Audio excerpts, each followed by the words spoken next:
Sunday challenge episode మాత్రం నాకు views తక్కువ వచ్చినా మీరు పట్టించుకున్నా పట్టించుకోకపోయినా ఖచ్చితంగా సండే ఛాలెంజెస్ అనేవి వస్తూ ఉంటాయి. బికాస్ ఇప్పుడు చూసిన ఇంతమంది జనంలో అట్లీస్ట్ ఒక్కరు మారినా అది నాకు చాలా హ్యాపీనెస్ ఇస్తుంది.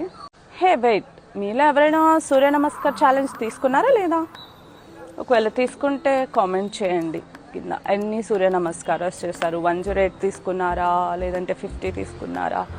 మీరు బిగినర్ స్టేజ్లో ఉన్నారా, అసలు స్టార్ట్ చేశారా లేదా స్టార్ట్ చేయాలనుకుంటున్నారా? కామెంట్లో పెట్టండి. అండ్ ఈ స్కిప్పింగ్ ఛాలెంజ్ ఎవరు తీసుకుంటున్నారో కూడా కామెంట్లో మెన్షన్ చేయండి. Thank you so much for watching. Bye bye. మళ్ళీ సండే ఇంకొక ఛాలెంజ్తో మళ్ళీ కలుద్దాం. Bye. And one more thing, మీకు ఎవరికైనా ఇలాంటి హెల్త్ ఛాలెంజెస్ నాకు ఇవ్వాలి అని అనిపిస్తే అది కూడా కామెంట్స్లో మెన్షన్ చేయండి. నేను ఆ ఛాలెంజ్ తీసుకొని చేసి అండ్ అదే చూపించే మన వాళ్ళందరికీ